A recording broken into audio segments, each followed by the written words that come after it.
Bonjour et bienvenue aux Pépites de Dieu. J'espère que vous allez bien. Un bonjour spécial à tous les nouveaux abonnés et ceux qui visitent cette chaîne pour la première fois.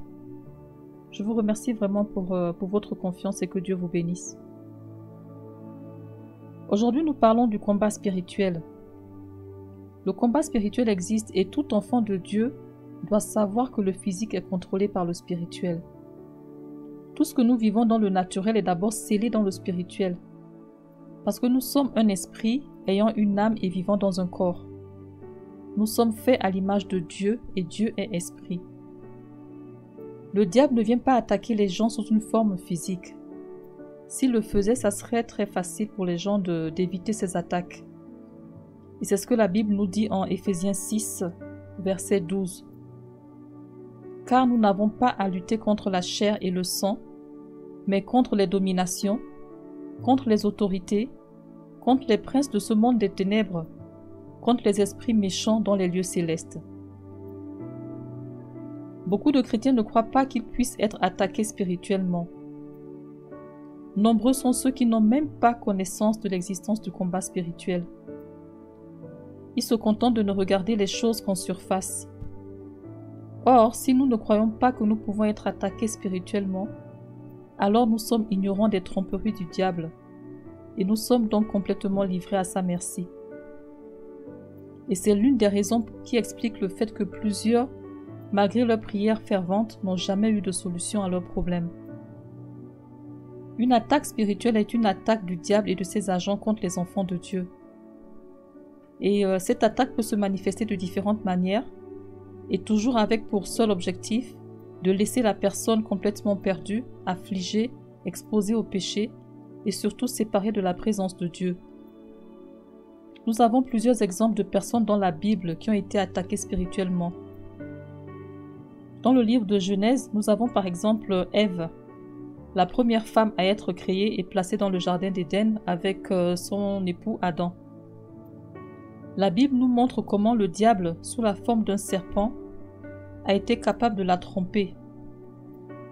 Elle s'est laissée attirer dans cette conversation avec le diable. Et c'est également de cette façon que le diable a tenté Jésus dans le désert au sortir de ses 40 jours de jeûne. Nous avons aussi le cas de Job, à qui le diable a affligé toutes sortes de déboires et de malheurs, dans le seul but de le séparer de la présence de Dieu. Le diable n'est jamais content de voir des croyants qui sont sincères dans leur communion avec Dieu. Il cherchera toujours des voies et moyens pour les embarrasser, pour les déshonorer, afin qu'ils doutent de la présence de Dieu dans leur vie, afin qu'ils s'en éloignent et pour certains même qu'ils l'abandonnent complètement. C'est pourquoi, quel que soit le degré de sa spiritualité, de son succès social et autres, tout chrétien doit chercher à demeurer dans la présence de Dieu, à travers la prière notamment. Parce que le diable rôde en permanence, attendant le meilleur moment pour attaquer. Pierre, par exemple, malgré sa proximité avec Jésus, a aussi fait face à une attaque spirituelle du diable. Et cela fut le cas également pour Judas. Être fervent croyant rempli spirituellement de savoir ne signifie pas que l'on est dispensé d'être attaqué par le diable. Ce dernier et ses agents se sont fait un devoir d'opprimer beaucoup plus ceux qui sont vraiment nés de nouveau et qui ont donné leur cœur à Christ. C'est pourquoi la Bible nous dit dans Ésaïe 54, verset 17, « Toute arme forgée contre toi sera sans effet, et toute langue qui se lèvera en justice contre toi, tu la condamneras. Tel est l'héritage des serviteurs de l'Éternel. Tel est le salut qui leur viendra de moi, dit l'Éternel. » Donc peu importe l'intensité de l'attaque à laquelle nous faisons face, Dieu nous sauvera toujours. Mais cela ne signifie pas pour autant que nous devrions être ignorants des ruses du diable, non, non. Nous devons être conscients de l'existence des attaques spirituelles, ce qu'elles sont et sous quelle forme elles se manifestent.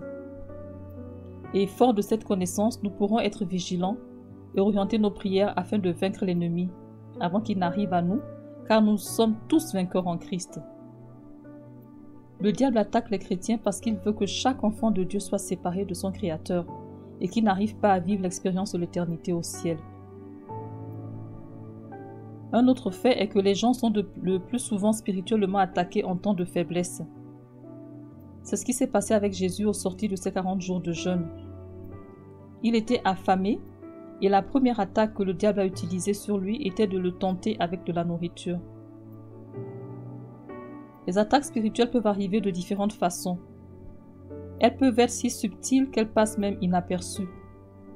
C'est pourquoi nous devons savoir à quoi elles ressemblent. Pour exemple, certaines peuvent prendre une forme physique comme par exemple des difficultés dans son travail ou encore un chômage prolongé malgré une pléthore de diplômes ou de compétences reconnues. Il y a également des malentendus, des querelles persistantes dans un couple, une mauvaise santé qui entraîne des sorties d'argent à n'en plus finir. Il y a également la faiblesse ou l'inexistence d'une vie de prière soutenue.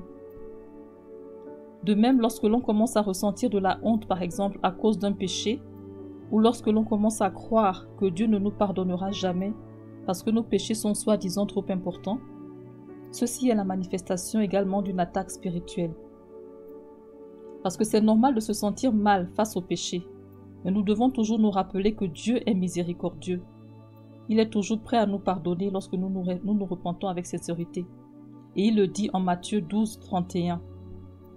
Si nous confessons nos péchés, il est fidèle et juste pour nous les pardonner et pour nous purifier de toute iniquité.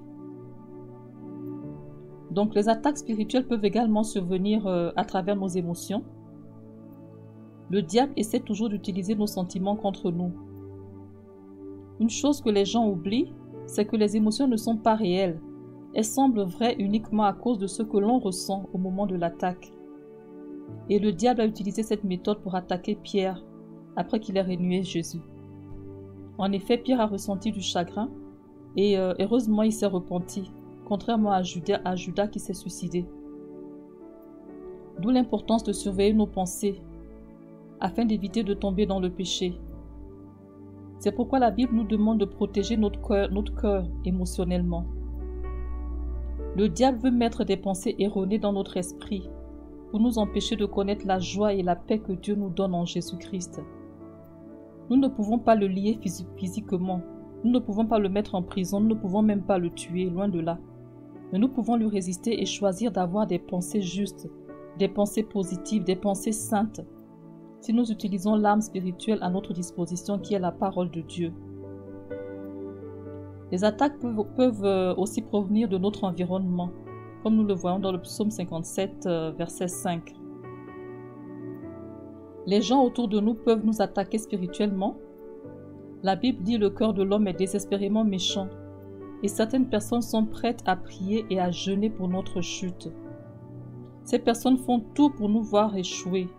Elles travaillent avec des puissances maléfiques dans le but de rendre tous nos efforts de réussite infructueux. Et pour prévenir ces attaques ou pour y faire face, nous devons nous imprégner de la parole de Dieu et l'utiliser en cas d'attaque. Nous devons protéger notre cœur, nous devons être connectés avec d'autres croyants également. Nous devons résister au diable par la prière et parfois également par le jeûne. Nous devons prier pour nous protéger ainsi que notre entourage et revêtir l'armure de Dieu comme le dit la parole. La vie spirituelle de tout chrétien peut être attaquée. Peu importe notre force spirituelle ou notre position dans le corps du Christ, tout chrétien est exposé aux attaques spirituelles. Mais la bonne nouvelle se trouve dans le livre de Colossiens 2,15. Il a dépouillé les dominations et les autorités et il les a livrées publiquement en spectacle en triomphant d'elles par la croix. Il s'agit ici de Jésus-Christ. Donc tant que nous avons conscience de la présence de Christ à nos côtés, nous n'avons pas de raison d'avoir peur parce qu'il a vaincu toutes les puissances spirituelles. Une chose que nous devons savoir, c'est que nous ne sommes pas seuls. Christ est là à nos côtés. Certes, la majorité des chrétiens font face à différentes formes d'attaques spirituelles et il peut être décourageant de passer à travers ces épreuves. Mais nous pouvons voir ces attaques comme un excellent moyen pour nous aussi de grandir spirituellement. Et face à ces attaques, gardons toujours à l'esprit que Christ a déjà vaincu le diable. Et les attaques de ce dernier ne sont que des intimidations, surtout lorsque nous sommes conscients. Nous ne sommes pas conscients de notre identité en Christ. Amen. Merci d'avoir regardé cette vidéo. et que Dieu vous bénisse.